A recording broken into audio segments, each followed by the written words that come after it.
Well. Ladies and gentlemen, boys and girls, children of all ages, it is Monday. For football fans, y'all know this as Black Monday, the day after the final regular season week. Your host, K Styles, a.k.a. the Sixth Man, as we bring to you the Originators or the Originators Monday. Let me go ahead and introduce the panel for this evening. As you know them, we're going to start at the very, very far left. You know him as the Don, a.k.a. the Summer Hill Nightmare. But today we're going to call him the Holland Preacher.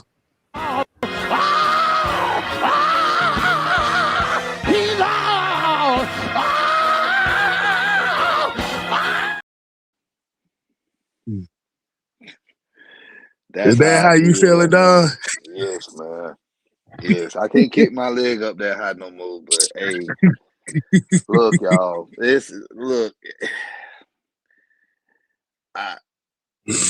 Y'all did it to yourselves. Y'all did it to yourselves. We tried to tell y'all about this, but that's all the glow number talk about as far as Raheem getting the hell up out of here. Because right now, guess what, ladies and gentlemen? We going shopping.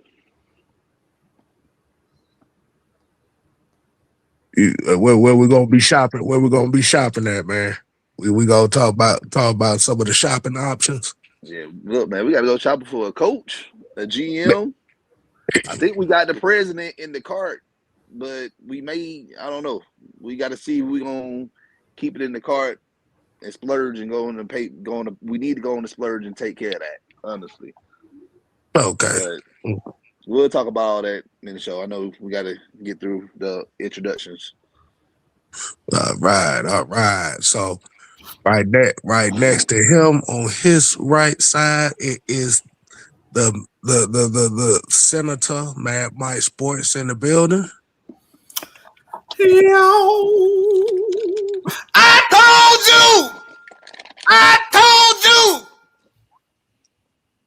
I told you, motherfuckers. Y'all did hate shows on your boy. Mike is a black man. Why you hating on the black man, Mike? I know who you motherfuckers is. I told y'all. Y'all thought I was just hating on the black man. Oh, man, Raheem is a real good coach, man. He gonna take us to the promised land, man. Bitch, please. All right? We dropped his ass off in New Mexico, okay? That's what the fuck we just did. You ain't going to the promised land, I goddamn it. You ain't going to goddamn Wakanda with us, goddamn it.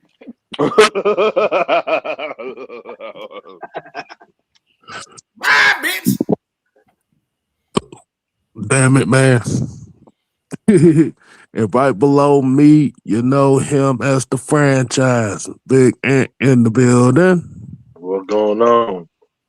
Hey, we finna get some heavyweight fighting about to happen. Heavyweight. What it say? Let's get ready to rumble. Let's get ready to rumble. Hey, I missed that game. Who it'd be between Afro Thunder and Bruiser Brown? Who you got? or Boris the Bear Nakimov. And we got a couple. We have a couple guests here coming on with us, man. As you know, him is one of our residential journalists and definite supporter of the show. Keyshawn is with us today. What's happening, Keyshawn? What's happening? I was celebrating all day yesterday, last night and today. I'm ready for this new experience of whatever we bringing in. I hope it's Kubiak. I've been campaigning for him for 2 months, and I hope we bring him in. Exactly. And on the far left-hand screen, it is the residential coach, Scottsdale's Coach Unchained. Oh, What's shit. happening? What's happening? What's There going it on, is. y'all? He pulled a Scottsdale, coach. He pulled Yeah. a whole lot. Okay. He said Scottsdale on me. Good Lord. But anyway, what's going on, everybody, man? I'm just getting off work, so let's do this talking, man. 'Cause I'm excited a little bit. Just a little bit. Just a little bit.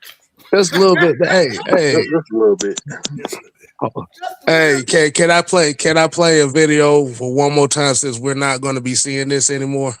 Oh, Jesus. You don't mind if I play it one more time since we may not see this anymore?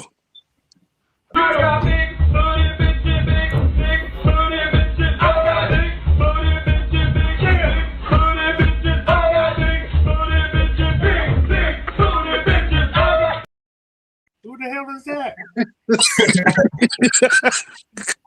Yeah, you never seen that before. That's the first time. Man, That's just watching how- that that- video, I think- just watching that video, my phone battery dropped 14%. Goddamn. I ain't never seen it before, so I don't know. That was Raheem Morris' theme song every time they won. Oh my God. Oh, Ain't got paid.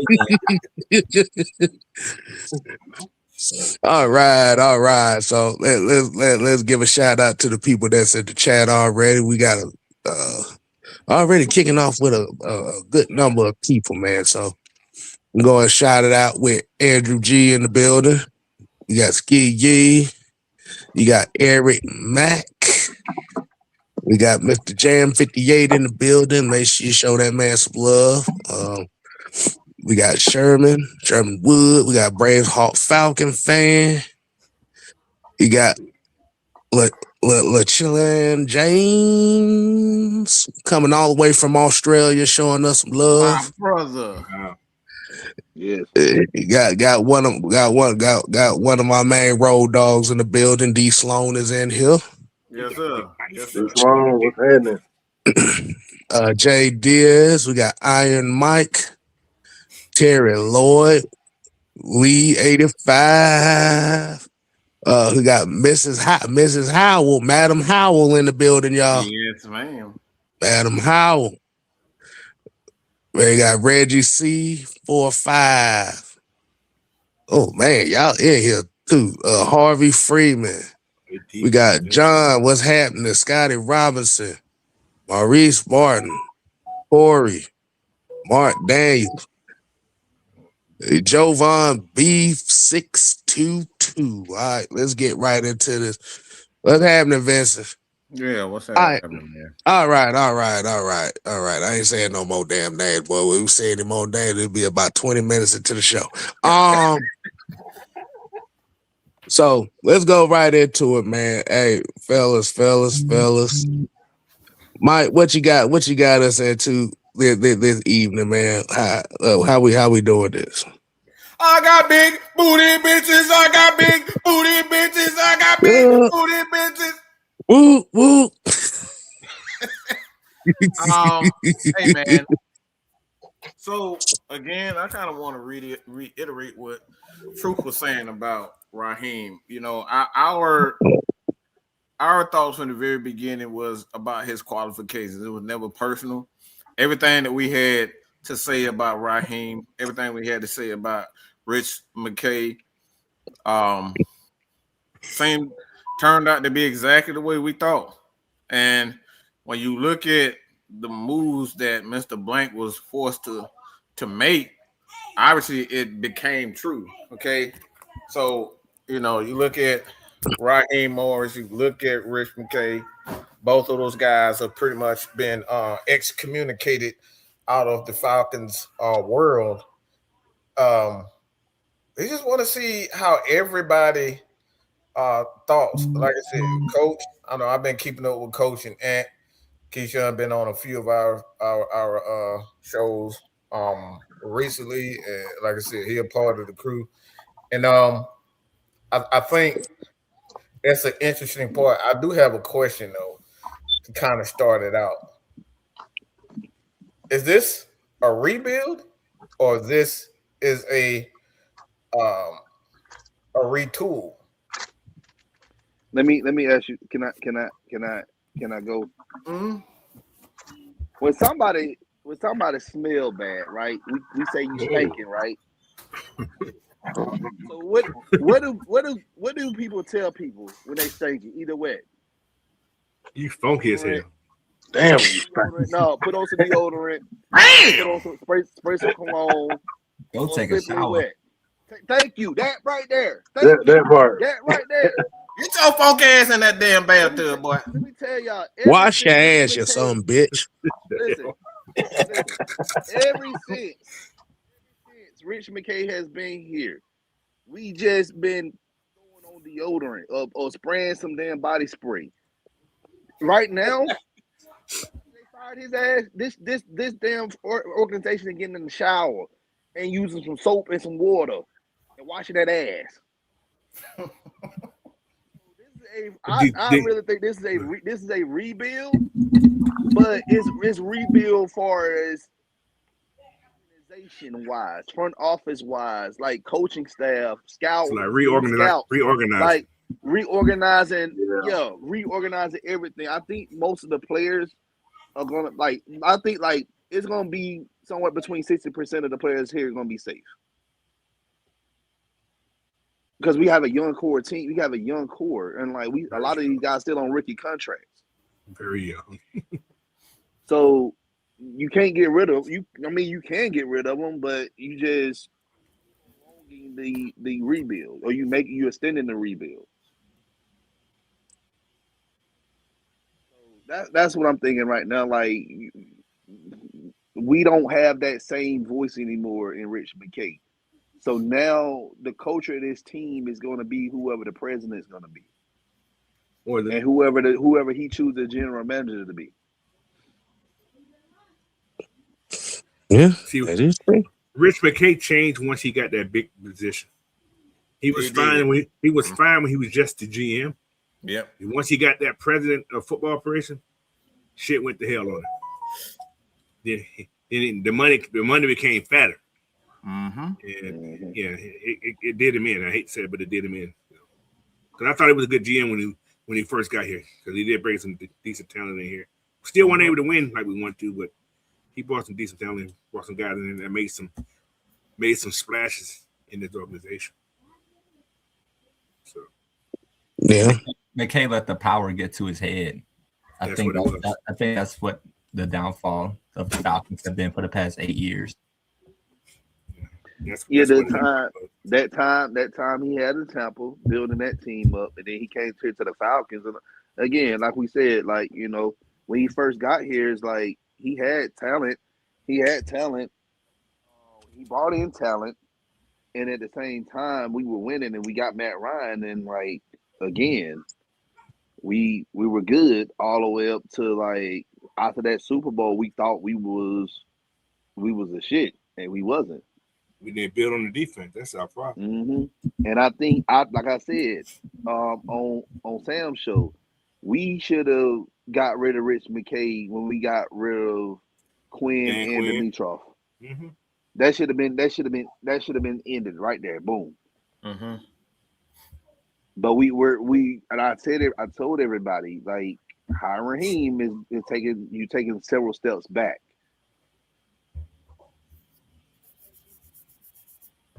Yeah. It was all about football for me from the very beginning. I'm a guy that you have to prove to me that you actually develop talent, and no one was able to, to prove to me that he developed talent. Like, everybody, can prove to me that, he taught these guys and made them feel like brothers and sisters. Like, I don't care nothing about that, man. Look, all right, I don't care nothing about that. You got to be able to put forth the effort on the field. If I'm not seeing the adjustments, if I'm not seeing the growth on the field, nothing else matters.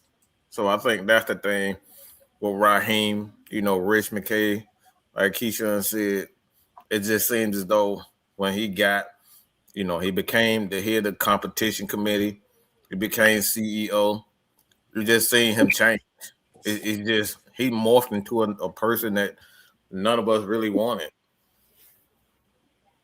So trying to make everybody like you. That's all that was. Mm-hmm. Yeah. Mm-hmm. Yeah. and hence the culture of what the Atlanta Falcons became. Mm. Whoa, it's me. Please like me.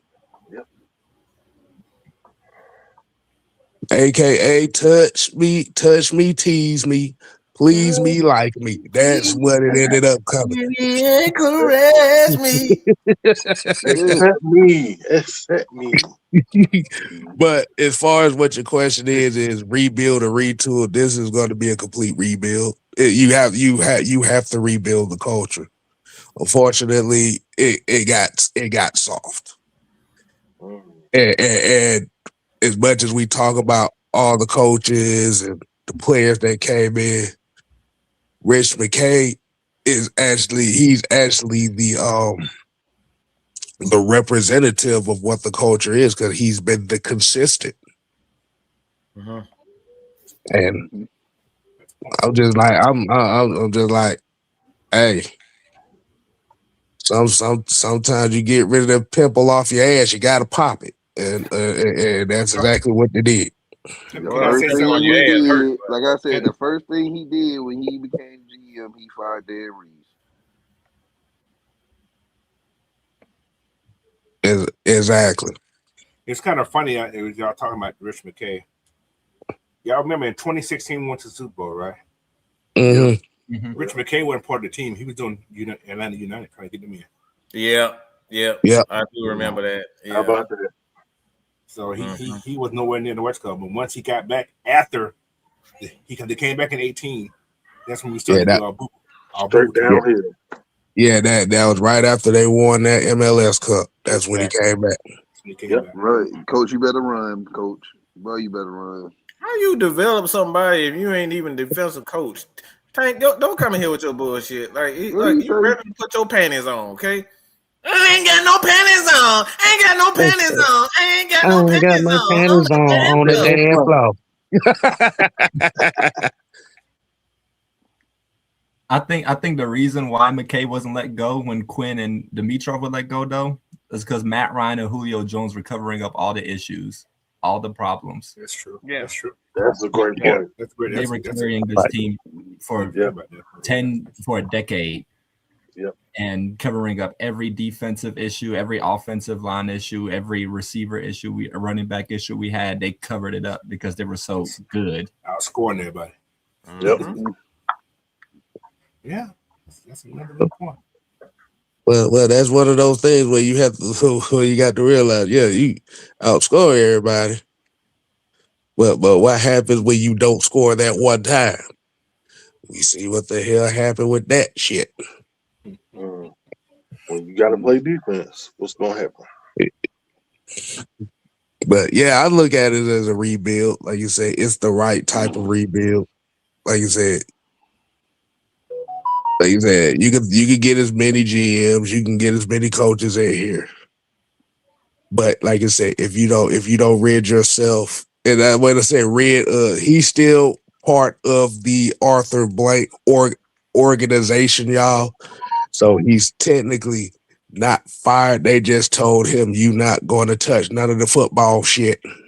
Yeah, just to put that on record right there. Because he slipped up when he fucked around and told 680 the game that he was still part of football operations when everybody had a report that he wasn't. And that's where he screwed himself up. We got a friend here saying Matt Ryan will hire the best coach for Penix. Yeah. Clint Kubiak. Yeah. But yeah, like you said, you have to remember that. Like, we didn't even know that the idea was Rich McKay was not part of anything football related until we found out during that 680 interview where he slipped up and said it. And that was his walking papers right there. He opened his mouth. Yep. He might be related to Kirk Cousins. They got the same guy. They're part of the same witness protection. That's it. Exactly. But like I See, said, that's the bro, it was culture just we had. We had a dumbass culture. That's what it is, man. Just looking back at everything just was a mess, man. yeah. You had to think about it. You got Kirk Cousins here costing us draft picks. Won't shut up. You got the quarterback fiasco. Penix saying that he ain't getting no help from coaches. You got Younghoe Koo getting cut after week 1. Us I trying to hear talk to you. Deshaun Watson. The Deshaun Watson. Yeah, like that. It's been a lot of headlines for this team. That negative headlines for this team for the past 5 seasons, man. Like you said, that like even though with Terry he done brought in a lot of the good players, they're looking at it from the standpoint of all this Real Housewives of Atlanta shit been going on under your watch too. So you got to get the boot too. Yep. No, Tank, we not bringing back Raheem Morris, and no, he's not a div. That's the Hell question. no. I already know what you No. got. Raheem No. did get an interview, or Raheem is going to get an interview with the Titans for a head coach spot. That man came in and put his look. He done came in and showed everybody his little pink flower of Raheem face on his panties. Like he's like all he doing is talk about Raheem. He's no longer being talked about.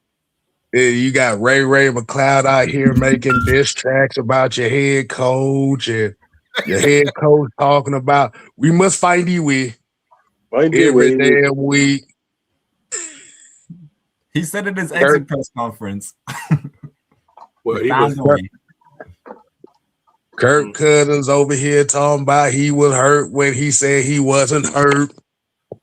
Like, Lord. Let's see. What's this? Marquise possibly taking full control of the team. Said full because McKay is out, so now it feels like a total clean slate. That's all I got to say on that question. Ed, did you already answer that question yet? Is a full rebuild or a reload? I think I answer it like this because we do have a lot of young talent on this team that can be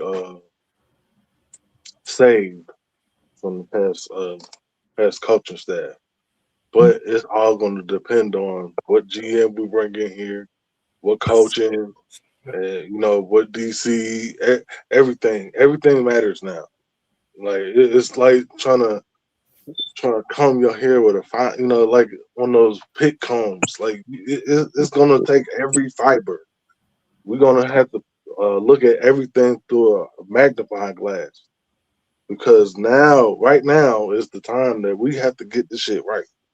If we're going to be serious about winning, it's right now. But can I say something also? Go ahead. It's also who this GM is. He has to be smart because there's a lot of people that can stay here. Exactly. But it also depends on who the head coach is going to be, what his system is going to be. Exactly. So it's a lot of bullshit that we're going to have to deal with this year. You build a team to win right now, but you got to whoever comes in has to be in the same mindset of what the last regime done, but do it better. Because it's going to be hard to put a whole new playbook in. Yep. To like I think somebody said, let's go to the West Coast offense. It works. We have the West Coast players on this team. It's already there, Coach. Why not? Why not just utilize it? Why not just utilize it? Well, there go your question, Mike. The next head coach get 2 or 3 years to be the head ain't coach. Nobody trying to talk about no damn Raheem. He was here. He fucking sucked. Stop trying to ask us questions to just try to call us hypocrites. Okay, look. You can't get that bullshit over on me. Pete Carroll got 1 year. He got 1 year. I don't want to 1 hear year. He got a Hall of Fame coach that won a Super Bowl. 1 and year. National championship got 1 year. Come on, bro. Stop. Got 1 year. Like I Mhm. said, man, It's not that big of a it deal. just depends. It It just depends. depends on how you perform. Yep. That's It ain't it. got nothing to do with race. It ain't had nothing to do with anything. Like No, again, you yeah, look at Raheem. how we lost. It ain't about the losses we had. It's how we lost How you lost? and Yeah. and how the players management been going. Like we said, Mhm. man, we got guys on injury reserve that we didn't know anything about. They wasn't transparent about injuries with Nothing. Kirk Cousins. Paul Like, Nothing. Phillips, we like still ain't all these. seen him. He was on the roster and we ain't seen him all year, but Who a was that? handful of That's times. what I'm saying. Paul Like Phillips, I'm Hillum, like none of these guys are playing. This ain't nothing about no damn Raheem. Like y'all need to get out your freaking feelings about it being attached to Mhm. every single player and coach. This is not about personal matters. It's a team. This is a team matter. if he was And serious together, about his all those job, guys feel. if he was serious about his job, he would have he would have we would have been in the playoffs. He would have kept his job. He was not Mhm. serious about his job. And all y'all that laughed in the faces, like I said this early on Sam's show. Everybody who laughed in the faces of the Dan Campbells, the Ben Johnsons, and the Liam For the Coens, like Right. all those guys are playoff coaches. Oh, I forgot to mention the Mhm. Eagles coach. Yeah. I mean, on top of that too, it's like Raheem wasn't y'all acting like Raheem was the only one that got fired. 3 guys got fired, okay? They are Raheem no fault. longer It's five head Coach. And coaches. everybody got fired in their own right. They deserved it. But It Raheem, was a deservable. It was a fireable offense. They committed dozens of fireable offenses. Even Terry. Raheem's fault was when he first came in here. He Mhm. was pretty much guaranteeing that he was going to win the South. You can't do that.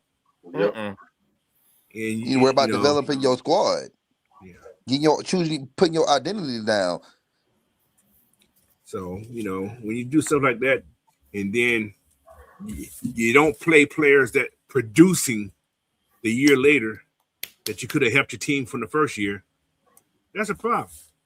Yeah, I think they was thinking Arthur wasn't watching. Yep.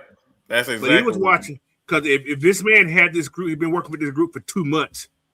He had planned on finding this motherfucker anyway. Yep.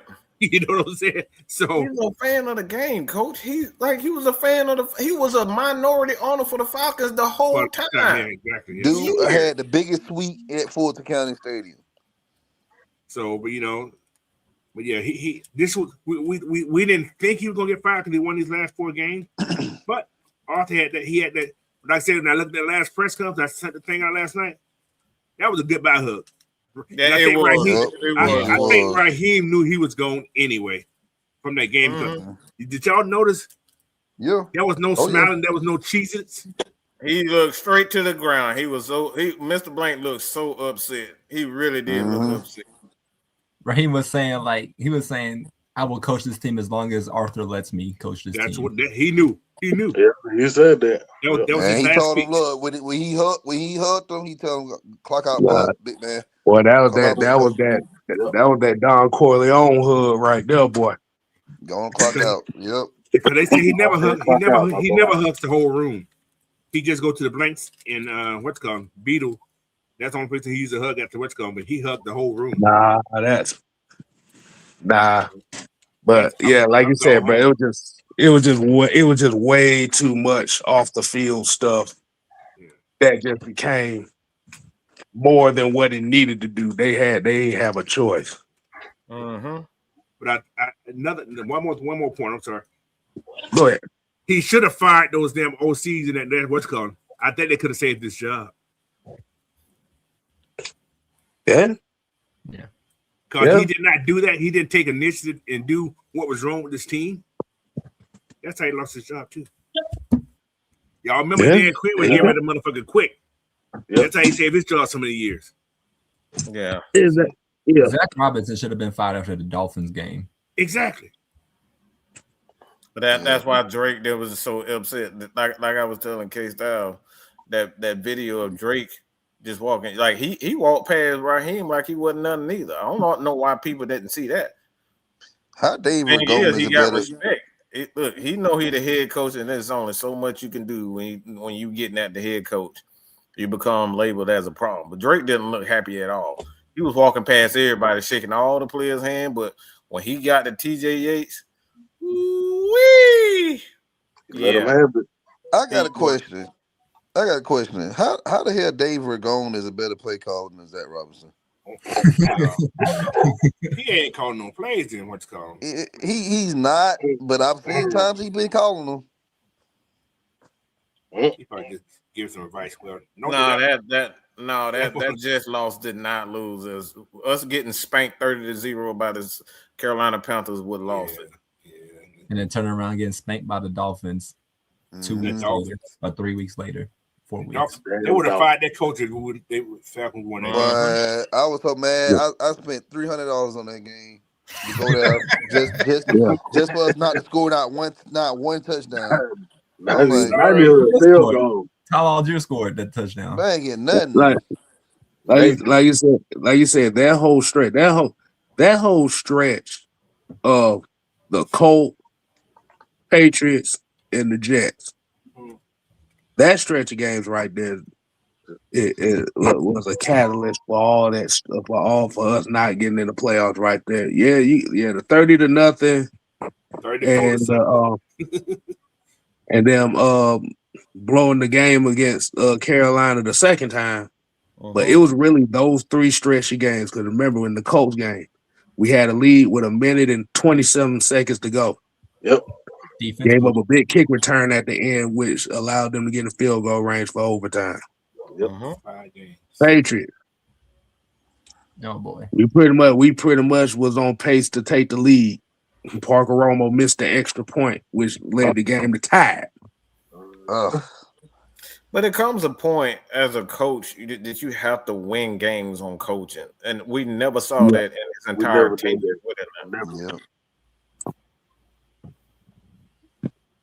Exactly. We beat the Bills. Bills. There's always a missed opportunity from either us or them, or us getting a lucky turnover. It always came to that. Or Bijan Robinson taking over. Everybody blood pressure be high between the hours of 1 p.m. to 4 p.m. on the fall Sunday afternoons in Atlanta.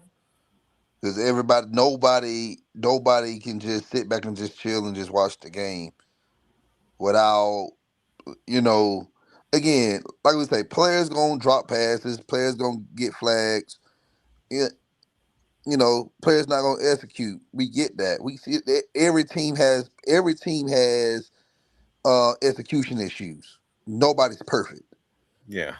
But like I tell people, how we lose these games and why we've been losing this much is because of coaching. Look. It's been coaching. It's been coaching. I'm gonna say this one time. Okay? I'm gonna say this one time. This is the last time I'm gonna say this. Please shut the fuck up with this. Kirk Cousins was a better thrower than and the offense looked better on it. The man was averaging less than 200 yards a game. Okay? Let me say it again, okay? Less than 200 yards a game. Less than a touchdown. Look, we're talking about the touchdown and the interception almost every time. Stop. Let me put that into perspective that people can understand. Hold on. Look, this is what I'm talking about. Okay? Because everybody keep talking about the offense look better. When you're not throwing the ball as much early in the game, that's what happens. Yeah. Because we stopped throwing the ball. Every time Pennis was in the game, we always start the game out with 3, 4, 5 passes in a row. And we never allow our offensive line to get in the rhythm. And then we get to the fourth quarter and hoping we get sacks to close it out and get the ball back. So it like Kirk Cousins, when you just look at his numbers, his numbers, even in that 6-game run, his number was less than Mike. It was in every category. It was less than Mike's. Passing yard, touchdowns. He had Mike had less interceptions than this guy. So when we talk about the truth, that's the truth.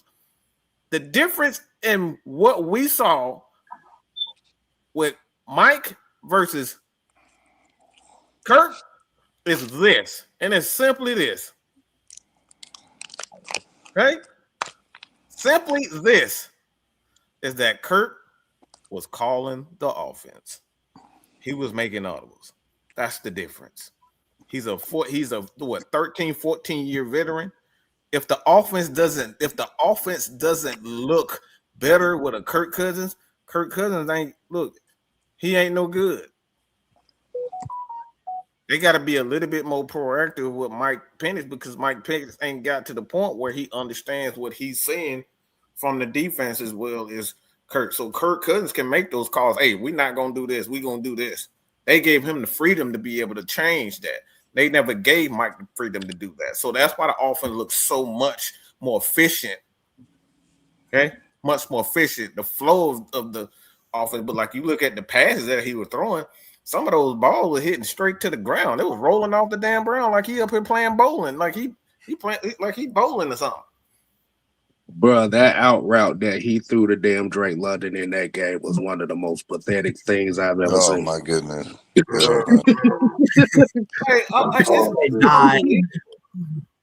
That ball died. That was a 5-yard out, and that ball died getting the Drake.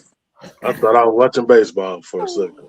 But to put the thing in perspective of what Mike was saying about he's not getting 200 yards in the air, that's just like, and I hate to do this, it's like watching the Michigan game. We win the game, but our quarterback only threw for 140 some yards, while we rushed almost 200 some yards on the ground.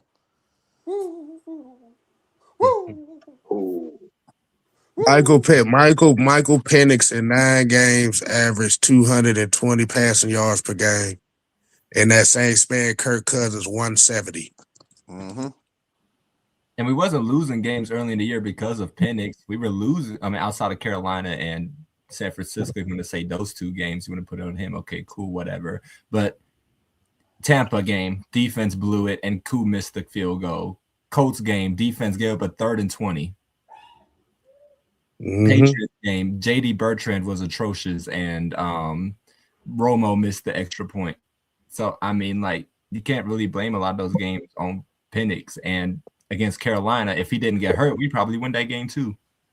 And plus, you got to think about it. The Kirk Cousins came in on the easiest part of the schedule too. You got to put that into perspective. Mm-hmm. So if the question is the offense really better? No, the offense really ain't. Like we always say, the offense when Kirk Cousins came in was the keep it simple, stupid offense. That's the best way you could put it. Keep it simple, stupid. So, like, go ahead. I'm sorry.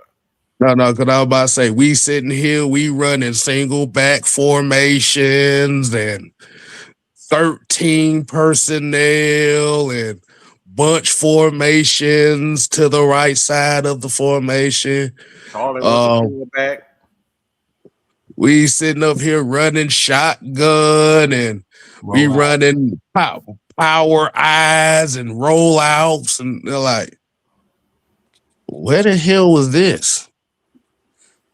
And I think that, what's up, fellas? What's up? Hey, what up, fellas? What up, fellas? Woo!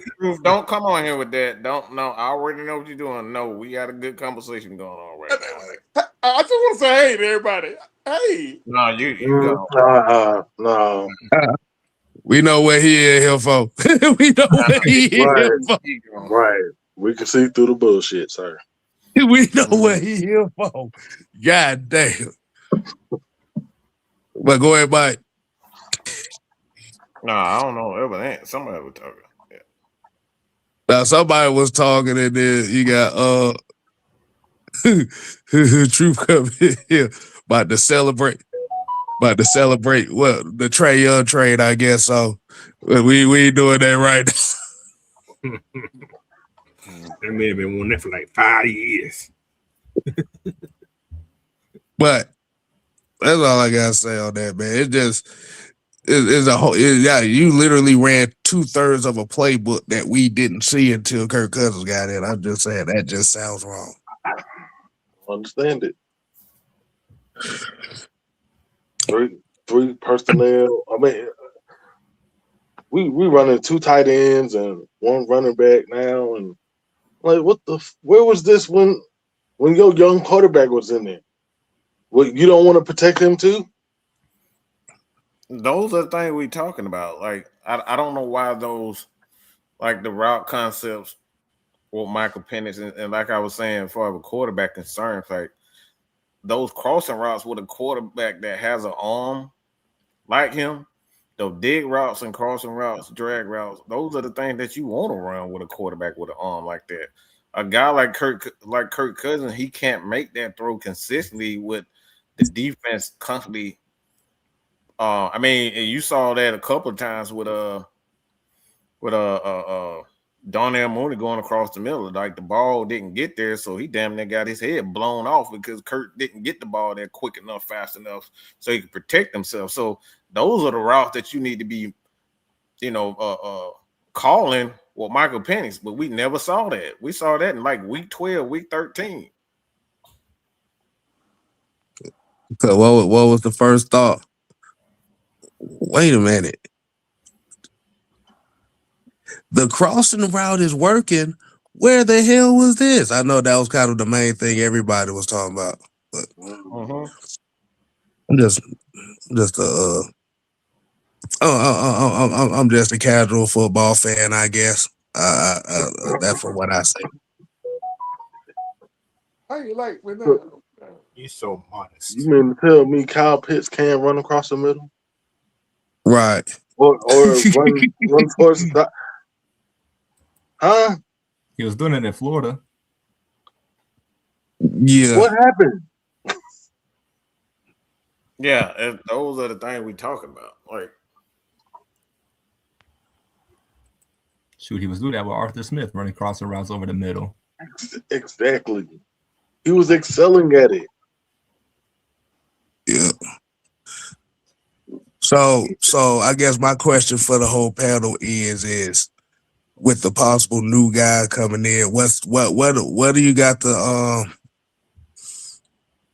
like you said, what do you think? What is the philosophy that you think that this team, the way it's constructed, needs from that position? What are y'all thinking on that part? Accountability. That's really it. Nobody was holding each other accountable. There was no leadership, nobody that would, say, throw a chair across the locker room or whatever. If something was going bad, nobody would pull a whole squad to the sideline and talk to him, give him a whole speech on the sideline. So it's just like accountability and helping develop. That's pretty much it. Okay. What you got on that, Coach? Well, it's all about responsibilities. These guys got to, when whoever comes in needs to make sure that they have these guys' ear, man, because like I said, they've been, I'm gonna say they've been spoiled for the last 2 years. Yeah.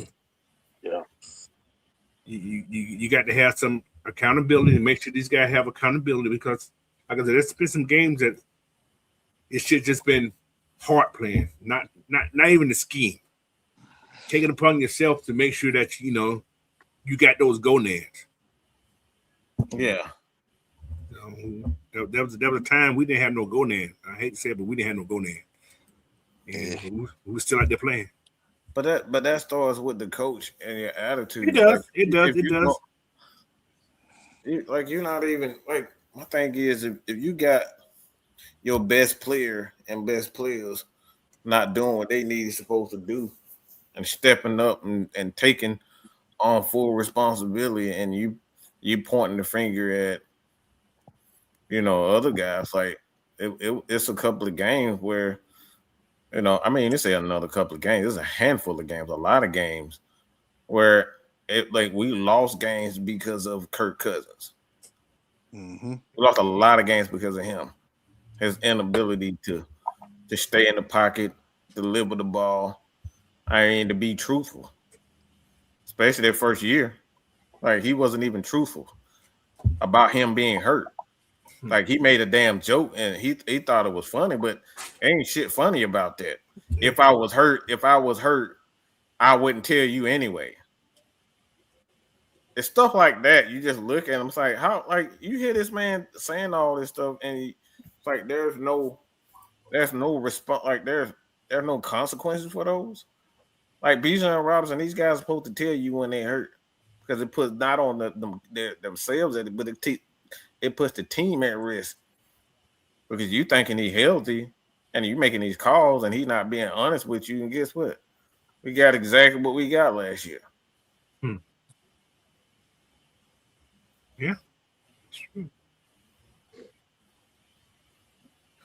But when you think about the team, also, I think I said this earlier in the week. Well, this weekend, when your team take on the mentality of your head coach, that's what teams usually do.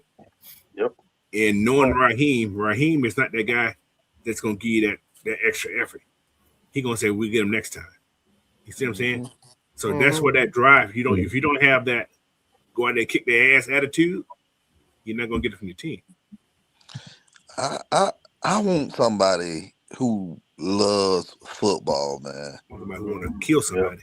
Like I'm talking about not you like football, you love football because it gives you money, it pay your bills or whatever. I want somebody that loves football. I'm talking about to the point of they kissing football when they get up in the morning. They making love to it 4 times a day.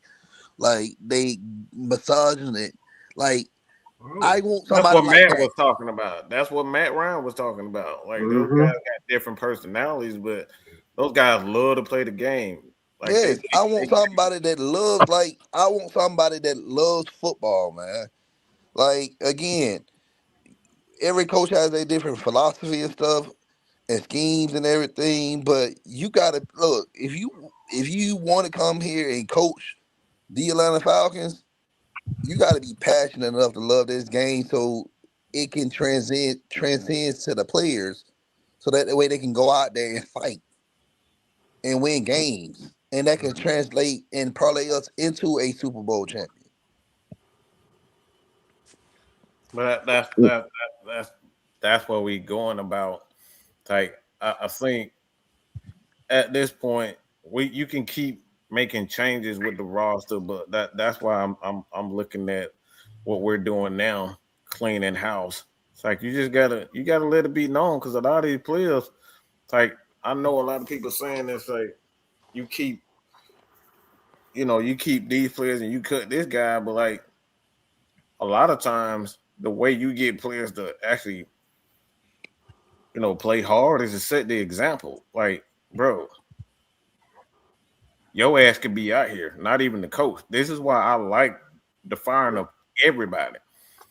Like, nobody's job is safe. Like, Raheem kept saying and smiling the way he was acting. He was like, look, everybody love me. Everybody love me. You kept talking about next year, like he's gonna be back.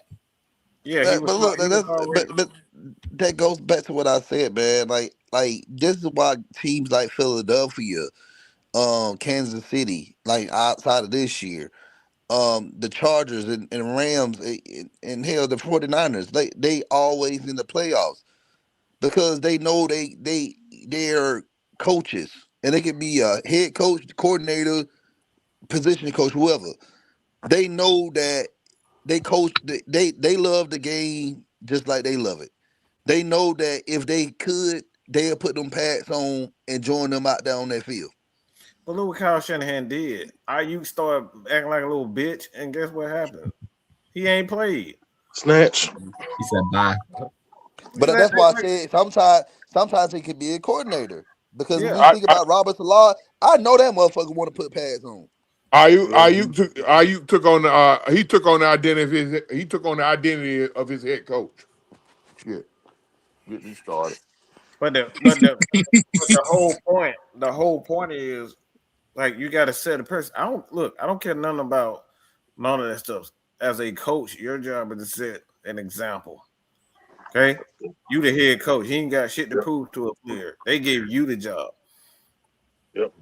so you got to set the precedent in regards. I don't care. I can break all the rules because I'm the damn head coach.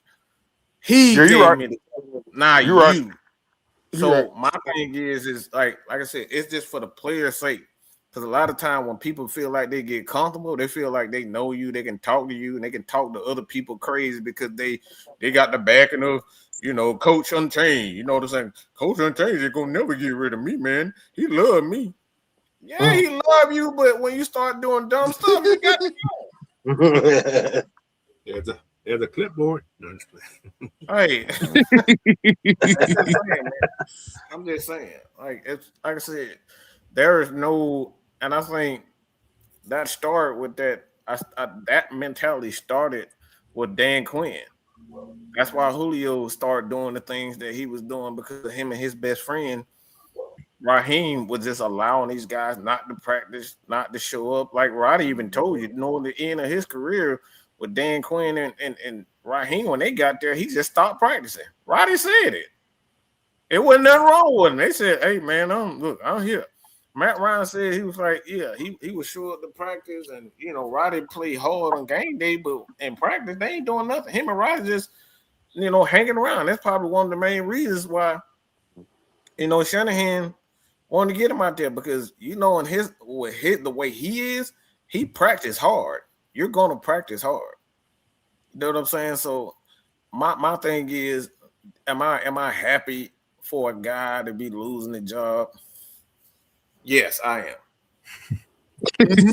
It's I am. deserving. He deserved it. I He am. deserved it. I am. So you can keep all that, that nonsense about black power. Look, man, if your ass is not doing what I asked you to do, you deserve to go. Deserve it. But Your job. here's the thing about that black power shit. Let me tell y'all something. Man, the organization, I ain't never seen an organization behind a head coach the way they behind this dude here. And he went in there and he fucked it up. Period. He had to work. He had to work. He had the city of Atlanta in the palm of his hand, and he went there and with all of his shenanigans and all of this drama going on within the freaking organization, all the way. I'm talking about back. We listen. We got a timeline. Me and K Styles, we went over a timeline earlier. If you just look at the timeline, all the way when he took off, I'm talking about all the way back to uh, um, um, Kirk Cousins feeling blindsided by them drafting Michael Penix, and then also so on and so on and so forth, and running Cousins out there knowing he was ineffective, whether you knew he was hurt or not. He say he didn't know he was hurt. I don't believe it, but for what for sakes of taking his word, you still ran him out there playing ineffective, and then when you finally benched him, you benched him after a win. You ran a Young Wei Koo out there on a bad hip on his kicking leg for 10 straight weeks. And then your first act as head coach the following season was to cut him after missing a field goal. Go figure. Make that make sense. And then week 3, you're firing your wide receiver coach, who turned out to be your second scapegoat because your first one was your rookie defensive coordinator. And then with the Ray McLeod debacle and him with the diss tracks and all that stuff there, and it just then Penix getting hurt again, and then just too much went on that watch. I got a question for everybody. Truth, Keisha, and I want y'all to start it off and then add. So I think one of the things with me personally, this is why I did not like, and I knew it wasn't gonna work. It just seems like Raheem like every time the media would ask him questions, he would just repeat the same stuff over and over again, and then you would see him in the game, and he would do the same things. And so I think he was being quote unquote secretive. Do you believe that him not being transparent and kind of giving the fans and the media an idea of what they're trying to do? Do you think that kind of led to people not trusting what he's doing or trusting what he's saying? No, I just think he didn't know what he was doing. I think he just let Zach Robinson do what he wanted to do what he wanted to do, and let Jeff Ulbrich do what he wanted to do, and let them do all the game planning stuff. And he just sat back and was like, "I'm just gonna do all the timeouts, clock management stuff, whatever. I'm doing all that. Y'all just focus on the game plan, and I'm not gonna say anything." And he didn't do that very well. When you said timeouts, clock management, didn't do that very well. And see, that was the thing, man. Listen, he failed at the shit on the field. Along with all the drama that was going on, he failed at the stuff on the field. Like, bro, why is you calling a timeout to give a team with no timeouts time to set up for a field goal to beat us? Why? Why are you doing that, bro?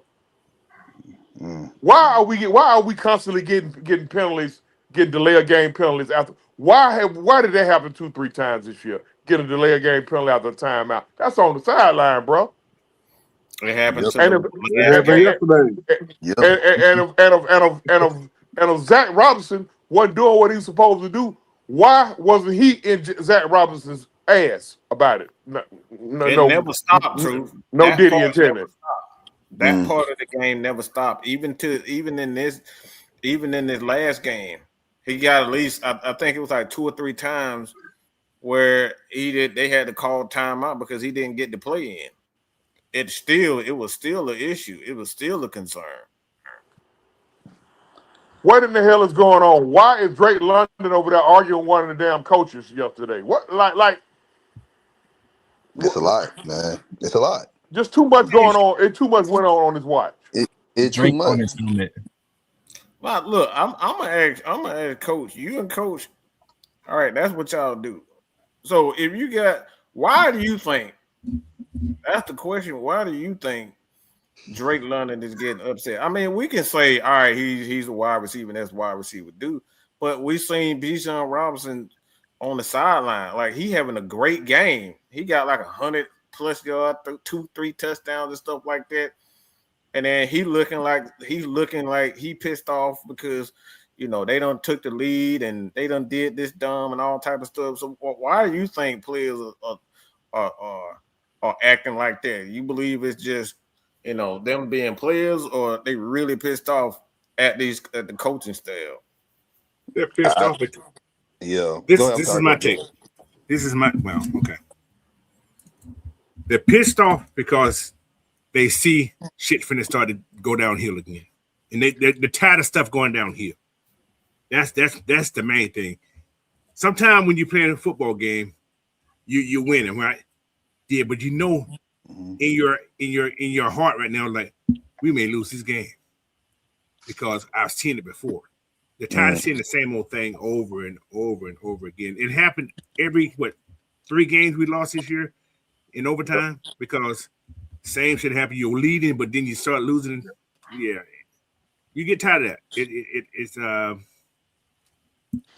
in this coach. It is on the coach. It is on the coach, especially if you don't see adjustments. Because there's a lot of adjustments we could have been made in these games. Just let the clock run out, but we don't do that. We try to throw the ball or like incomplete pass. That means the clock stop. Just run the ball, waste time. So, but yeah, they get frustrated, man. Players get frustrated just like coaches do. Like I said, I was behind Raheem for a long time. Then I started listening to those press conferences. Same old thing. You ain't changing. You ain't firing people. Yeah. Tony Brandon, who you want to talk about, bro? Hold on, wait a minute. Who you want to talk about, bro? Tony Brandon, who you want to talk about, bro? Hold on, who are you talking about? Huh? Hold on. Somebody want to talk about a quarterback. We good on that. We good. No, we were talking about Drake, the situation with Drake London, and coming from somebody else who was on the sideline before. Is like, okay. Again, like you're gonna have players, like good players, good players are going to get upset at poor coaching. Yeah. And that's what we saw yesterday with Pretty Drake much. London. Yep. Like, you're going to have, like, trust me, it happened to me sometimes. I was out there calling Mm-hmm. plays, and, like, one of the players, like, hey, man, what the hell we doing? You know, we need to do this. And I'm like, had to sit there and scout for a little bit. And I'm like, okay, let me switch up the coverage. And it worked. But sometimes, sometimes that's what we talk about. Coaches have these egos. That's the problem. That's It's it. egos, and and you're gonna have players that are gonna be scared to speak up because sometimes some players don't want to feel like they're gonna ruffle either the cage to see they're gonna lose a spot or get less playing time or less targets. So that's why some players are scared to speak up. But again, Drake London, he ain't no young rookie that was undrafted. Dude is the Pro Bowl. He's a Pro Bowl, pretty much an All Pro receiver. So you're gonna see that from them. You're gonna see him, those types of guys, speak out.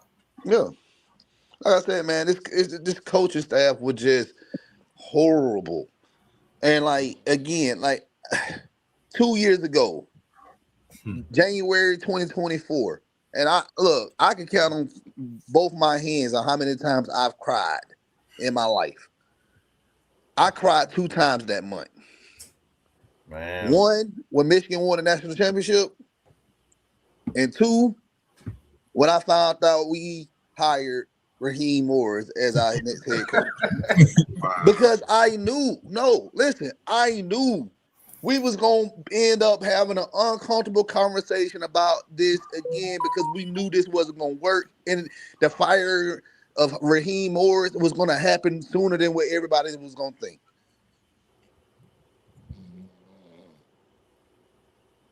I gave him a chance. I wanted him to succeed because if he succeeded, that means we succeeded. But it just didn't work out. I wish him nothing but the best in whatever he does. Same with Terry. I wish both of them nothing but the best, but it just didn't work out. He wasn't raw. Like, he wasn't raw. He wasn't raw. And coach and True, they know what I'm talking about. He wasn't raw. He wasn't like a green coach. Like, you got to give somebody some time to. He's been a head coach already. He's been interim. He done been on 2 teams that won Super Bowls. I ain't give his ass no chance. Yeah, I just shut the hell up. I just shut up about it. That's my thing. Like, I'm not one of them people that's gonna like keep on I'm not gonna keep on trying to beat on the dead horse. Like it's no point. It's no point at that, to be honest. There's no point at that. Like, it's no point for me to sit up here and keep telling everybody over and over and over again. I told y'all Raheem ain't it. Raheem ain't it. Raheem. Well, we know that. Yeah. We see it. So ain't no need for me to week after week and day after day to keep telling people. Like, no, absolutely not.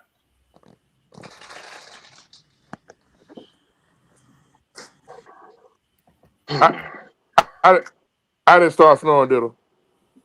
Yes, you did. I'm sorry.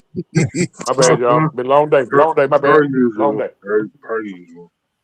Yeah, long day. To have 4 slices of pizza and a cold Sprite. Y'all know that was a deadly combination. He got sleep apnea. Explosive. He'll fall asleep looking at you. Okay. I got a disorder. Now, and Mike picked on me one day for my disorder too. We see that. See, there go Mucho already jumped to conclusions on my ass.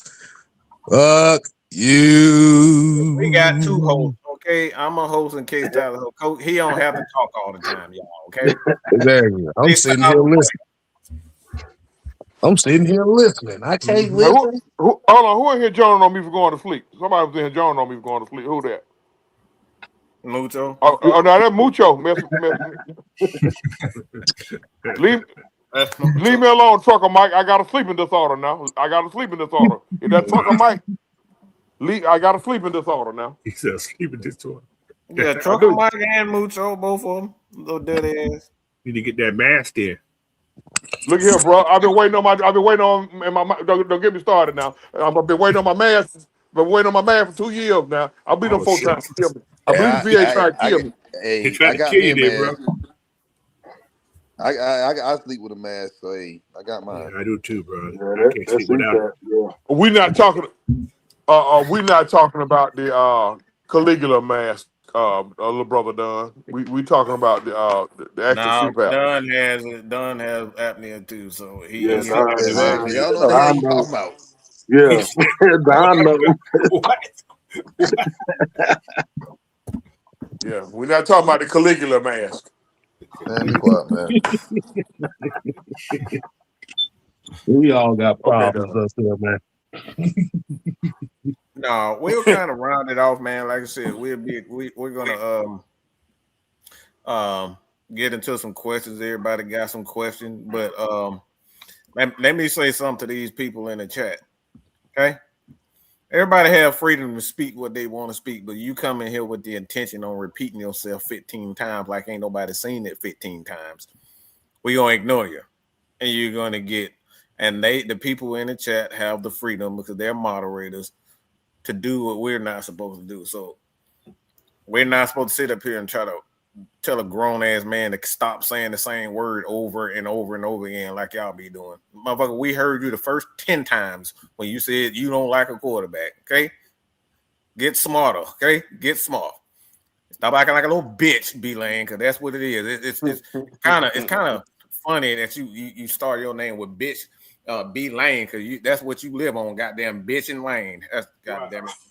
Like God Almighty, you been crying. Your ass been crying ever since goddamn 10 o'clock this damn morning, crying like a little bitch because you don't like Penix. We fucking get it, motherfucker.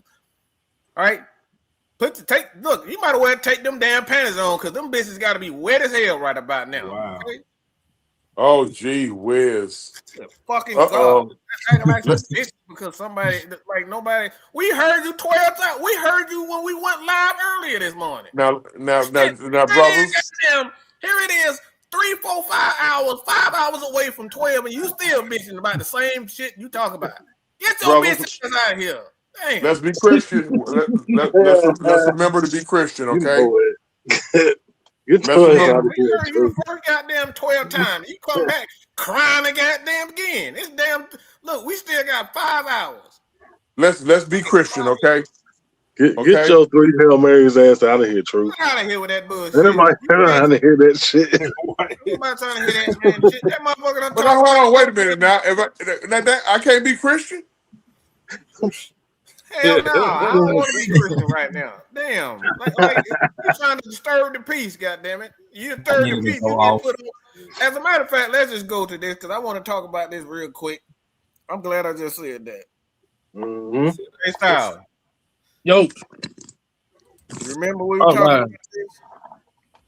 All right. So, All right, oh, that's D-Lane. All right, go ahead. I cannot stand this nigga. Speaking of bitches, right. you just did that. Appreciate you, B-Lane, because you just reminded me what we wanted to talk about. Go ahead. Okay, so D-Leg here has been crashing out over the firing of Raheem Morris all day today. All day. And All day. Hold on. Let me see something. Hold on. I got to switch something up. Let me see. Do I still got it in here? Hold on. We're going to switch it in here right quick. Do I still got it in here? Yeah. So we got to read it right.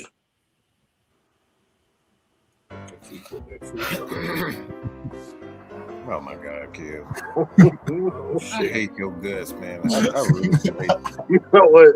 You ain't shit. All right. So let's go back and get to that.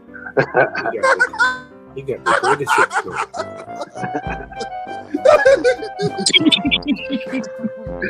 So D-Leg here said more losing in a way for the Falcons. It's not a good job, no cap space, no first round draft picks in 26, and an issue at quarterback. Roster is overrated. Rank the 3 open jobs: QB, cap space, and draft capital. Wasn't all this going on 24 hours ago when it Boo's still the head coach? Yes. Man, somebody tell that mumble mouth mumble. What? But that ain't it. He kept going.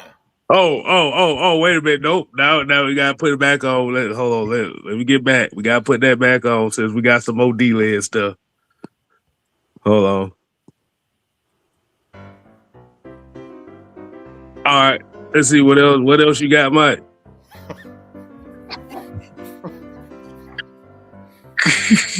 He had the I'm standing on business type of stuff. It's kind of funny that he said that because that's exactly what that's what we are. That's something that we always say. We standing 10 toes down. I'm standing on business today. And then Maria Martin, and shout out to Maria Martin for this. Exactly. Yeah, I can't do. See, Juan could do the D-Led voice better than me. I could just play the music.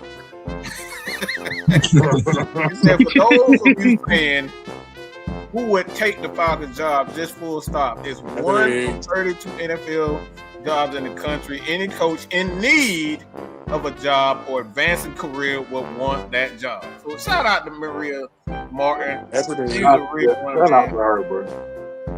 Like, God almighty. But like, why do you gotta act like a bitch because your boo thing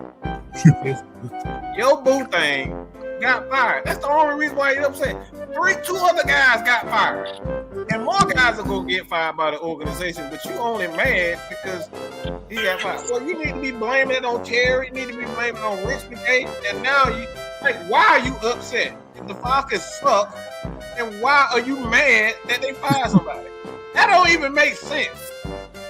Look at Coach. Yeah, gonna have fun. Why he look like? Coach is really up here nodding his head to the music. It's playing, man. It's playing. Hey man, he. I ain't even gonna lie. That song made me want to eat I want a broccoli. Oh my God. Hey man, look. Hey man, look here, bro.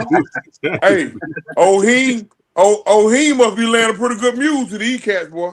But I got one more thing to say. About Ledbetter. I got one more thing to say about him. Why he look like that? That investigator off the Lilo and Stitch movie that was looking for. Why he look like that dude? No. D-Letters. I'm gonna say this, y'all talk about D-Letters smart because he know how to sell papers. That's what it is. Oh, wait a minute, Trucker Mike said. But he still look like that investigator off Lilo and Stitch though. Trucker Mike said D-Led depressed. I don't even know. He said *2. First, the AJC made his final newspaper print, and his side piece Raheem is gone in the wash. Wow. Y'all. I forgot about that, bro. That's facts. That is funny. Look, Clint Kubiak, him and D-Leg gonna get into a lot of arguments. Man, D-Leg gonna retire. He like, bro, this shit. I can't get. I ain't got the mule no more. So I'm just gonna run away. I'll never get when Dean Pease asked him, how much football have you coached? That part right there, too. Boy, I miss Dean Pease so much, bro. The Dean Pease didn't give a fuck, boy. Dean Pease said, "Look here, my wife told me I'm not gonna get fined today." And that's why Arthur Smith acted the way he acted, because he got that from Dean Pease. We're not gonna paint ourselves to a corner. We're not playing fantasy football. Hey, listen, man. Look, we're not gonna paint ourselves into a corner here. That was his favorite phrase. Mm-hmm. We like Raheem. We're gonna find a way. Find a way. We got to find a way. Find a way. What? Like I gotta hear that shit one more damn time. I'm glad I ain't gotta hear that no more. How about you find your way? How about you find your way to your realtor and get that damn house sold? Get your ass up out of here. Oh, Anthony. Anthony. all that? No, true. Watch Dan Quinn hire Raheem Morris to be the defensive coordinator. it's gonna Oh, happen. it's coming. It's coming. They're not gonna fire the other guy who's there. But Dan Quinn, I gotta say this right quick. This right here, where that damn comment at? This shit ate me alive right here. This dumb shit right here. That don't matter. This the dumbest shit you ever. Like, who the fuck? How you get into the Pro Bowl? How you win games? Okay, how do you score? How do you even lose or win games? Stats, you dumb bastard. Talk about stats don't damn like stats are for losers. Boy, I swear to God, like, You know what? He listened to them dumbass fans. He catered to them dumbass fans. yeah, because that's what all them fans used to say about Matt That's what all them dumbass fans used to say when a certain other quarterback was here. Mm-hmm. Yeah. Yeah, I'm gonna see a lot of his ass pretty soon again. Oh well.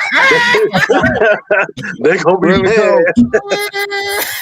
They're gonna be mad. The irony of everything. I tell you, Palmer is a bitch. The man who's gonna be pushing all the buttons is that old noodle arm choke artist. Ooh wee.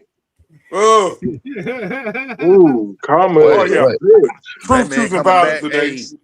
Hey, he coming back like how you like that right there, Mucho. That right there. They call him stat time for years. Well, and man, look at him now. Dude coming back like Sealy's sister at the end of Color Purple. That's right, bro. That we shall never part. Oh my God. Oh man. Oh, this is gonna be funny. This gonna be funny. Gonna be very. How you like me now? Wait till y'all hear that press conference. That, but yeah, like you said, true. That is very, very ironic. That's very ironic. Matthew Thomas Ryan gonna be making all the decisions for the franchise. All decisions. Y'all want to know what would be pity for Arthur Blank to do? He hires Matt Ryan on the spot on Thursday during his interview. Well, they got the press conference. The press conference. And Matt Ryan walks in, does the press conference next to Arthur Blank. Mm-hmm. That's all. That's how it's playing. I would love that. I was so. That's how it's playing, though. That's how it's playing. They ain't stupid. They know, but they know how to make drama. They know what the hell they doing. Yeah, they buying time right now. This is Black Hollywood, right? Oh, there's White Hollywood on that side, but yeah.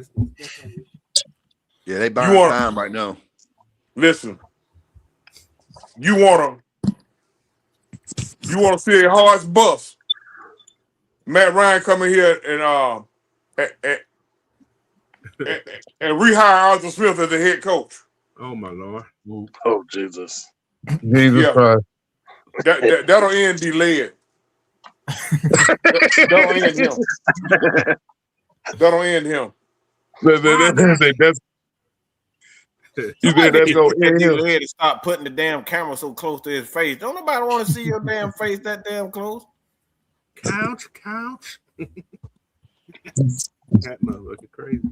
Who the fuck he? You know what?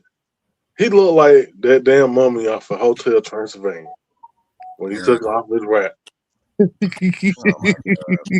Yes, brother. Anyway, I mean, that motherfucker. His little ass Undoubtedly, somebody one of the greatest days ever for me as a fan. I'm just, my God. Oh man, God's been great to me today. Well, he's great to me every day I wake up, but he's really been great to me today. Anthony. Yeah, true. That's the end of the yeah. There we go. But, I saw somebody say something today. They said something like, Matt Ryan. This is another way of him letting Matt Ryan buy the Falcons because he married to his daughter. I'm like, there y'all go. There y'all go. Daughter? They keep saying Matt Ryan's married to Arthur Blank's daughter. That ain't his damn daughter. She was They not act called like he Sarah taking Bullock. over. They act like he doing a hostile takeover over the ownership of the Ain't team. that girl from Boston? She from, I don't know. He's from Boston. She's from Boston. She went. Yeah. Yeah, she went to Boston. Yeah, They both went to Boston They College both went to together. Boston She Arthur. played College. basketball, I think. I'm tired. She played basketball. Yeah, she played basketball for the school. For the past 10 years. That's all. She is not Italian either. I tell you that much. Yeah. She is not She Italian. is true Caucasian. Caucasian. Well, Italians are too, but yeah, she ain't Italian. Oh my God, people. Lord. Well, he motherfucker. Boy, I'm telling you, boy, the United Hoteps of Atlanta is gonna be mad as hell if that shit come to play. And I know we got a bunch of them watching this show right now. Y'all start acting a fool if that happens. I'm gonna sit here and laugh at all y'all asses. But we should have known. We should have known there was gonna be some changes here. But bro, it's Hey, that Mike, you kicked me out, Mike. Huh? We're not talking about no Trae Young, okay? We're not talking about no No. Trae Young, so you forget. Yeah, he was. No, but what I was saying is, like you said, he did that. Like you said, Arthur Blank didn't have his firing suit on this time. He had his son at the sideline this time, which is even worse. And he had a fire. Right. He had the same fire suit on that his dad had on. And Hey, listen, I think that's what happened. He's like, Dad, Look, when he wear that, I'm taking the fishing this weekend, but his ass still got to go. look, when he had that suit on, I said, "Oh shit, he got that suit." Anytime he wear that suit with a whole There you go. on, that's Yep. his calling card. Now I said that's the same suit his dad had on. But Josh, I think Josh did the kills.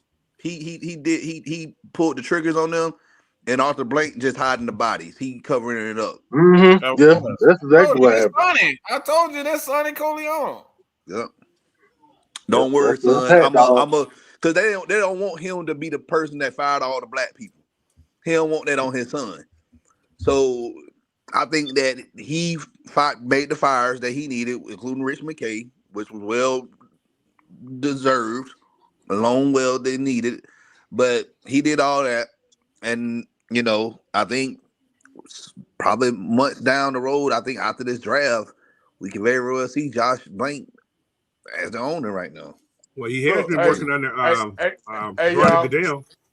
They need to have a picture. They need to have a picture of Terry and Raheem, and then have a caption with Terry saying, "Tell Raheem, man, I ought to slap the shit out you. I ought to slap the shit out you. Look at us. I'm right here listening to your dumb ass, and look at the both of us now. What Terry? Now somebody else to come in and take all these goddamn credit for all these boys out of the goddamn drafted because you being a dumbass, and I backed you. It's his fault. It ain't even Raheem's fault. He should have just kept doing his job and shut the fuck up and only answered to Mr. Blank. But Terry got too close to Mr. McKay, and he got way too close to Raheem. That's what his downfall. He should have Terry fucked up when he well, we saying the same thing. It ain't so much that he got too close. He went for the bullshit with McKay. That's what I mean. But you shouldn't even be. You need to be doing your job. You don't need to be answering to him, your boss. He said, said that when they were hired, they only answered him anyway. But he started going to Rich McKay. Yeah, he fucked himself up. Yeah, he started listening to them. That was his fault. It was all good until he started listening to that shit that Rich McKay and Raheem was telling. Because the thing is, it's come out by plenty of sources that Rich McKay and Terry Fontenot was the one that said no to Bill Belichick and hiring a lot of people. And not just Bill Belichick. I don't want to say it was just solely that, but they said no to a lot of candidates because they wanted to bring in Raheem so they can keep and the general consensus among everybody that said it was about keeping control. Yep. If we had hired Ben Johnson, he would have cussed everybody out in that offense. Everybody. That's it. I ain't even Ben Johnson. It could like Jim Harbaugh and Bill Belichick. Yeah. And like all them guys and Matt McDonald too. He ain't with that bullshit. Nope. You hired the oddball out of the bunch that's a yes man. That if somebody slapped the mess out of him in public, he won't do nothing. He'll be like, all right, I'm gonna call the authorities. Yeah. I gotta security. I gotta find a way up out of here before I get slapped again. No, you just go. Just go. Just go. Bye.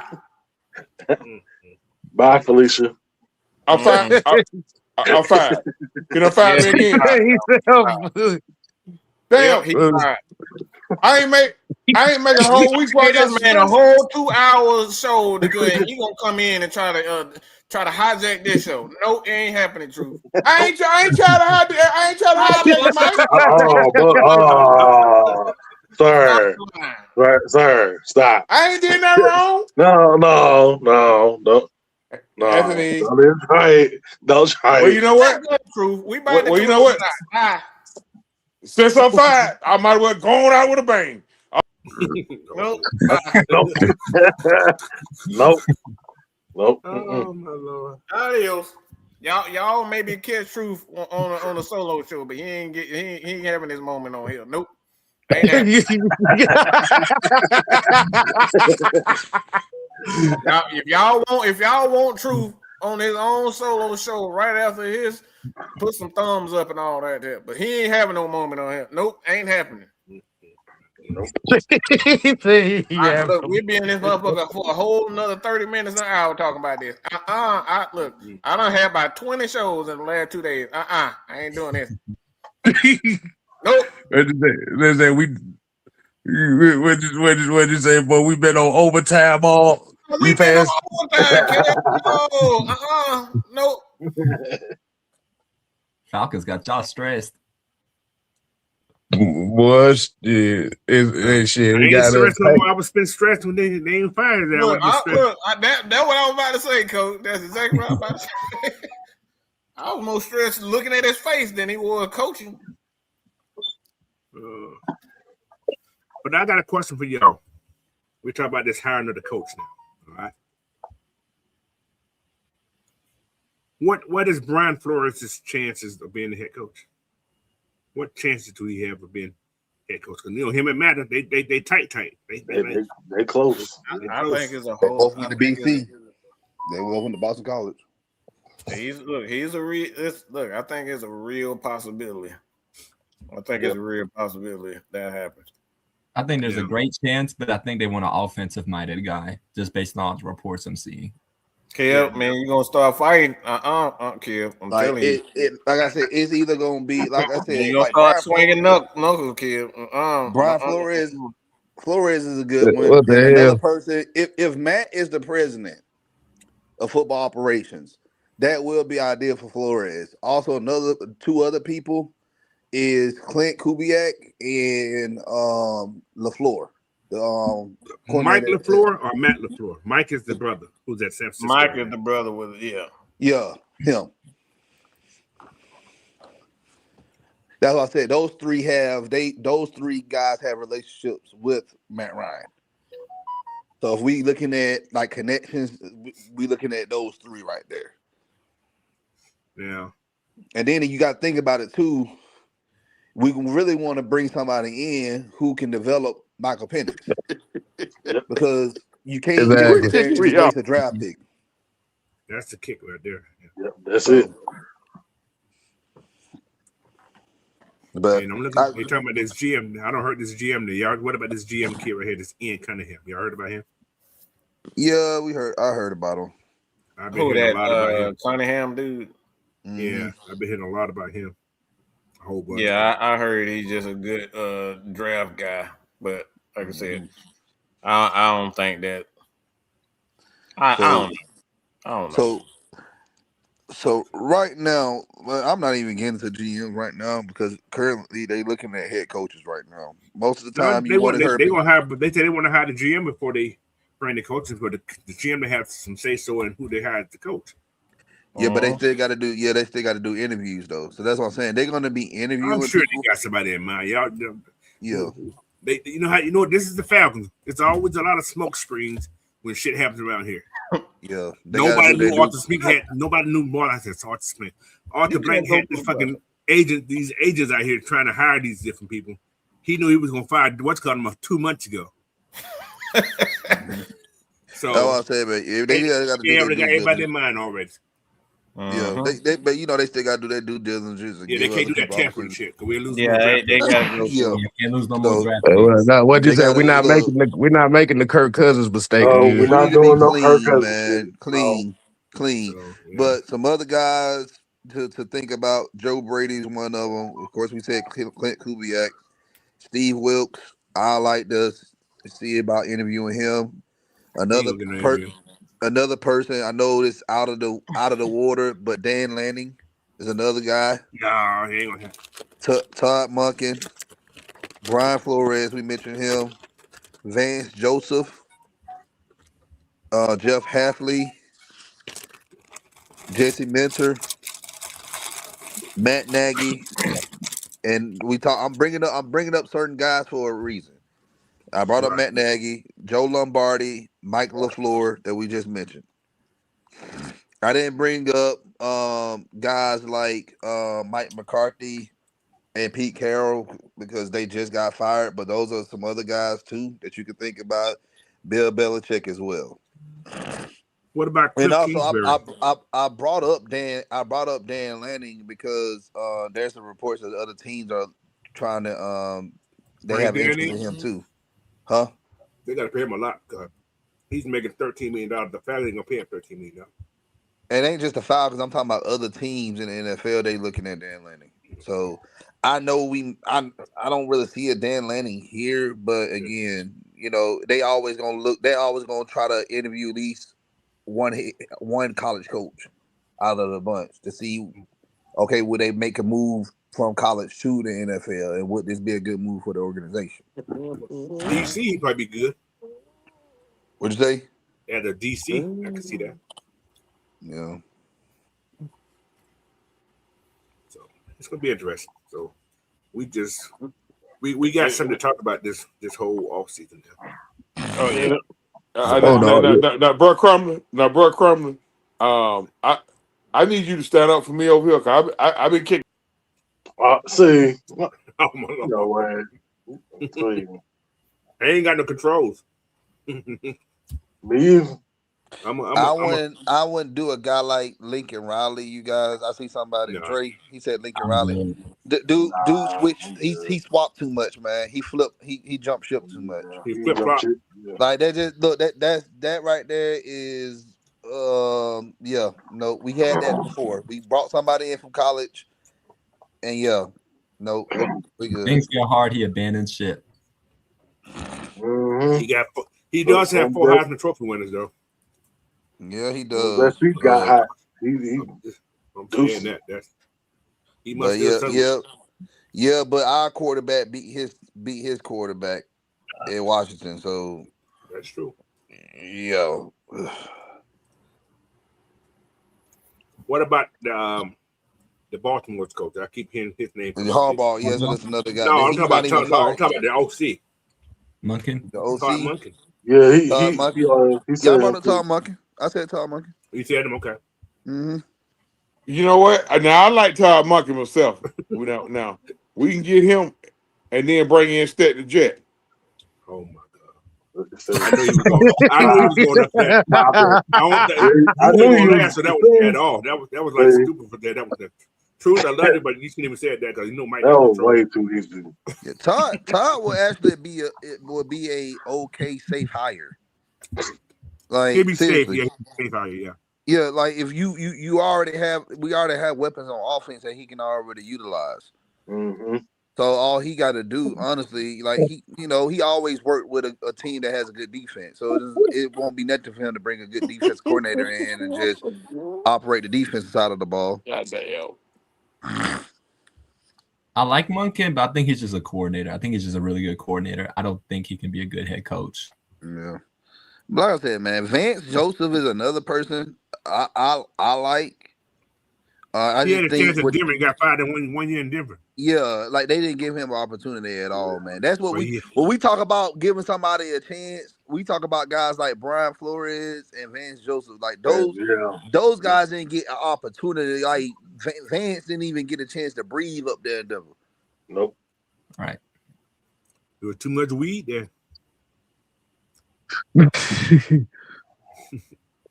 I like the way you French inhale.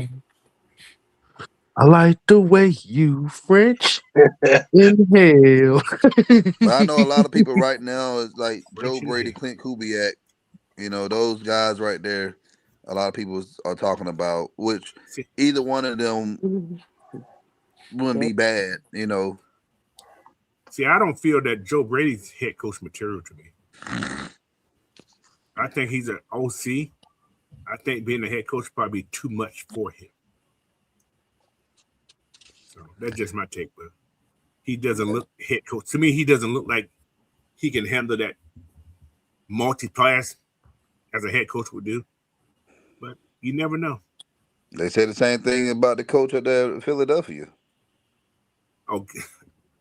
I'm just saying, like they say the same thing about him. They thought he was immature and just wasn't ready for that spot to take a team that won a Super Bowl a few years before he got the job. But is he really bring him back. doing it though? Like he's not doing it by himself. That But team. you notice the offense is worse since Kevin, since the boy. That's what I was about to say. I get what you're saying, but as long as he still got the right coaching staff around, because the thing is, he can assimilate the motherfucker. He can assimilate the coaching staff. Yeah, that's exactly what he did. And I think if you bring, we keep talking about Matt Ryan, you bring in a president of football operations in, and you see that how he and you see how he operate and orchestrate and fill in his coaching staff. I'm pretty sure you're gonna have somebody overseeing that. I'm pretty sure Matt Ryan's gonna probably look at that and be like, okay, this person might be a good fit for your that offense. Dude sucks. We ain't bring his ass in. Yeah. We never had oversight of that, man.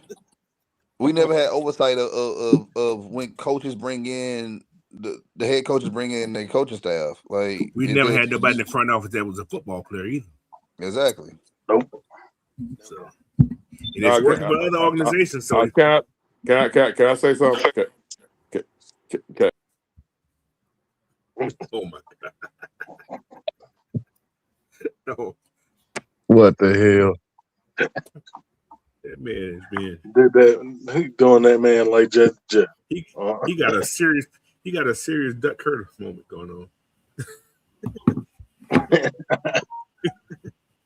soon as you step foot in the house, you get thrown out the front door. No, Pete Carroll, hell no. The game is passed for Carroll. I don't think he's that guy. I think that job in Oakland was just a standby job because they couldn't find a coach. Yeah, I don't think that. I don't think that. I don't think Pete was serious. Well, I ain't gonna say he wasn't serious, but he know that team didn't have shit there. They bring Gino down, and he know Gino was gonna just be average. That was one of them, do me a favor type job. That's they wanted Ben Johnson. They couldn't get him, so they just went with whatever. Next oldest man they can find. But they got to find a new coach now. He ain't there no more. Exactly. So, I pretty much ain't got nothing else. I ain't got nothing else to really say. Like you said, just like the new day.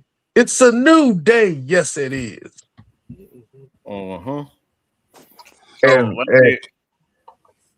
And what they found out now is that the power of friendship does not win games. So think he crying on Josh's shoulder right now. Josh, you did me wrong. Josh, you did me wrong. The Wonder Twins did not activate. My kids got to leave school tomorrow. Exactly. Please, Josh.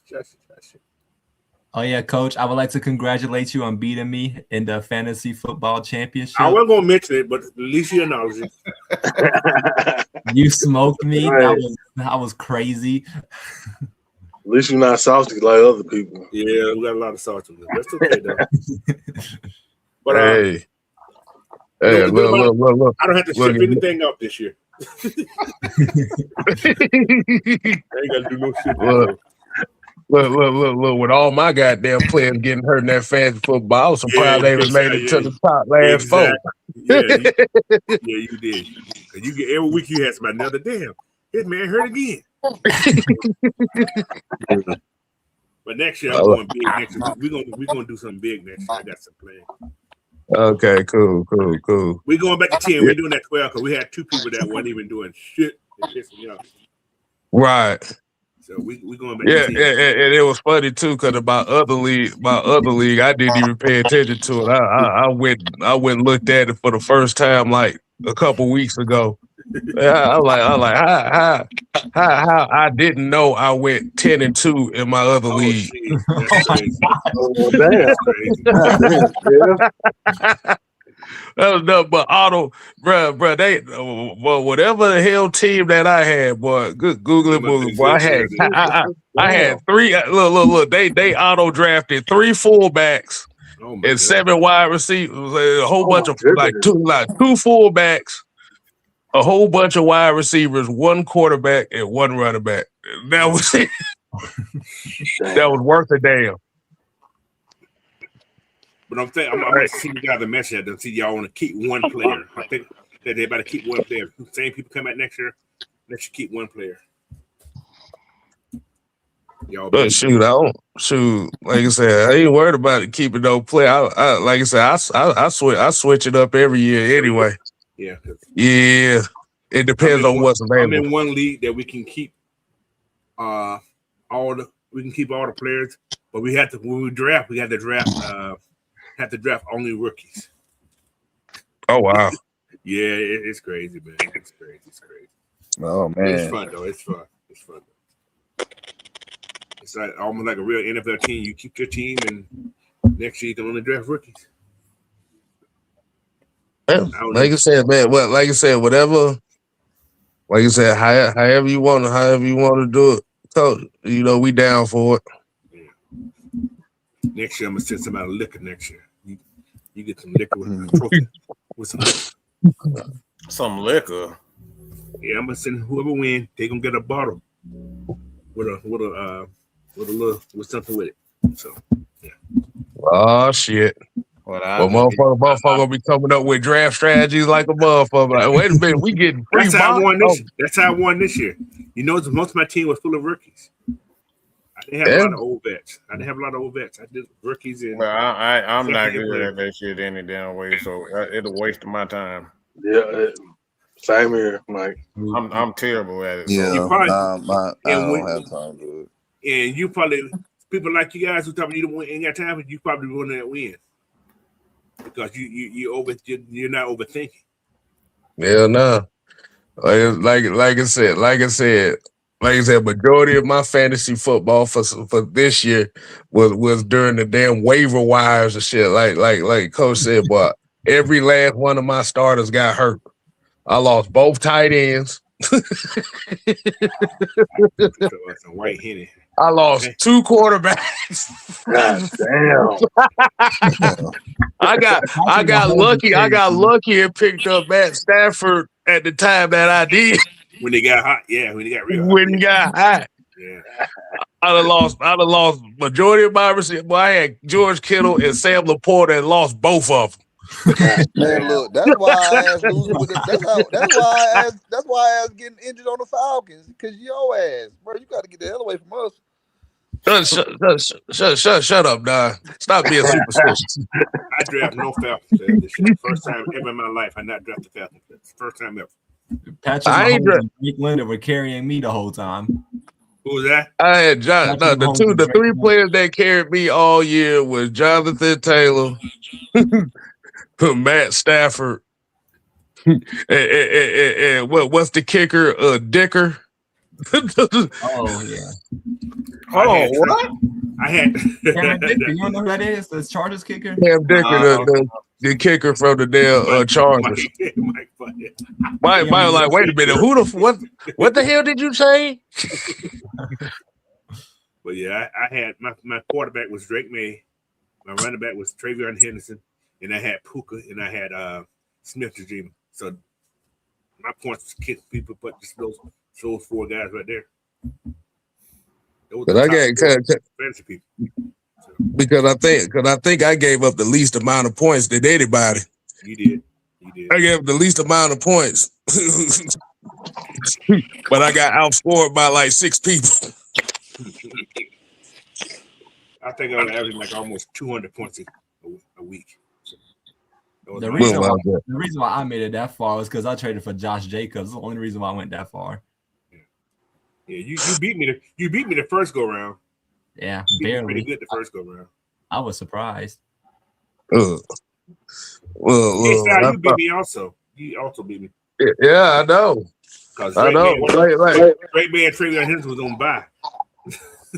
But I think that was that. I think wasn't that week? Hold on. Wasn't that the week? Because it was that Germany game where Jonathan Taylor gave me about 80-something points that game against the Falcons. Yeah. He ran all over. Yeah, by himself. But like I said, man, you got McCorder and Kittle damn getting hurt. I ain't getting no tight ends. Only wide receiver I had to rely on was Jared Judy. Yeah. That was not good. It was Jerry. Yeah, his name was Jerry. But I ain't got nothing else. Everybody want to go ahead and get the final takes out. If I can last long.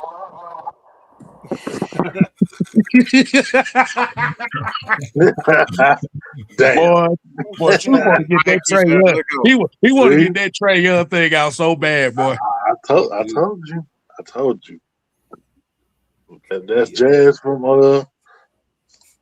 Fresh Prince. Yeah, Fresh Prince. As soon as you step a foot in the house, you getting thrown out the front door. All right, Keisha, go ahead, bro. So this is gonna be a very interesting off season. I hope Clint Kubiak gets the job. I think he's that guy. I was hoping Ben Johnson got the job a couple years ago, and he decided to go back to Detroit. Depressed. And yeah, that's about it.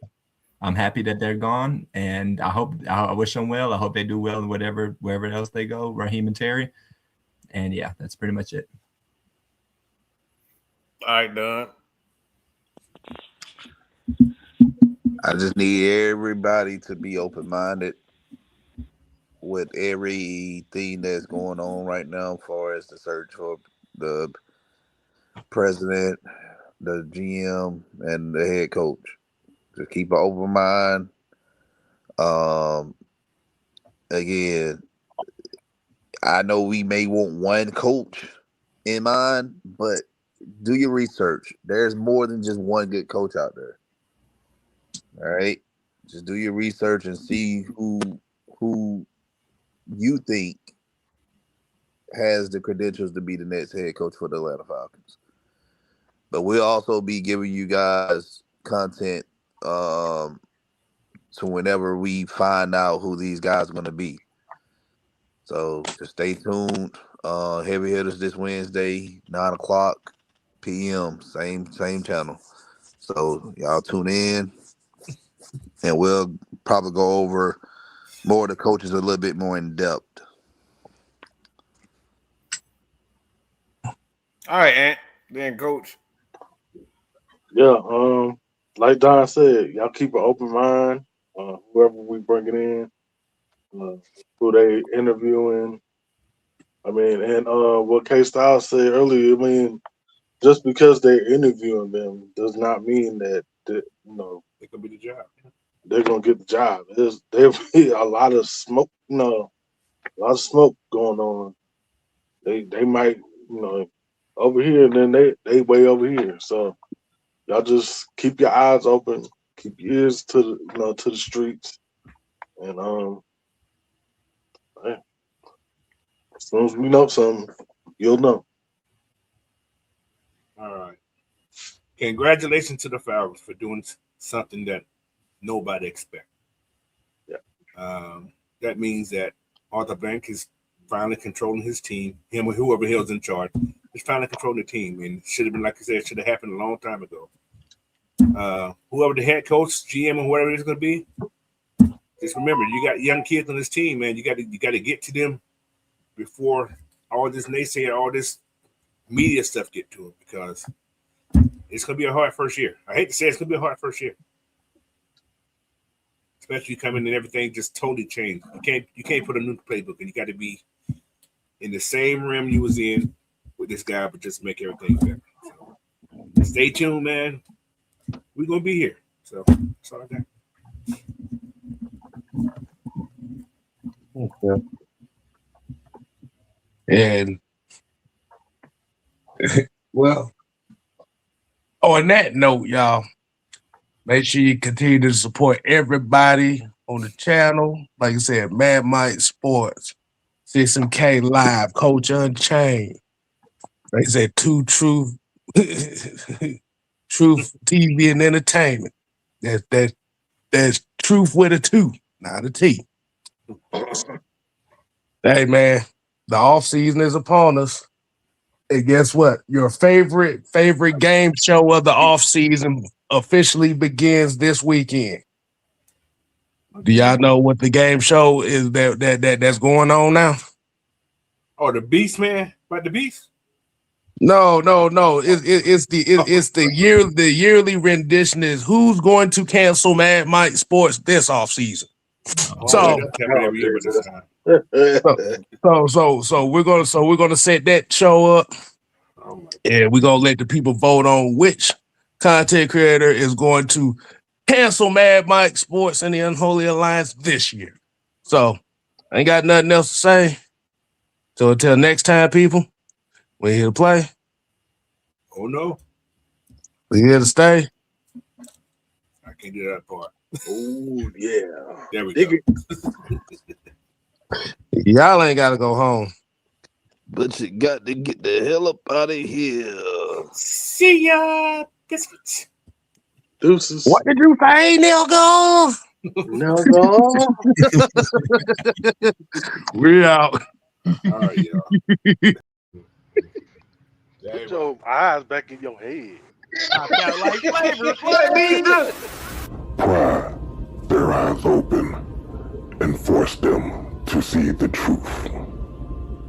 We will skin the sheep and sacrifice the weak. The Unholy Alliance has arrived.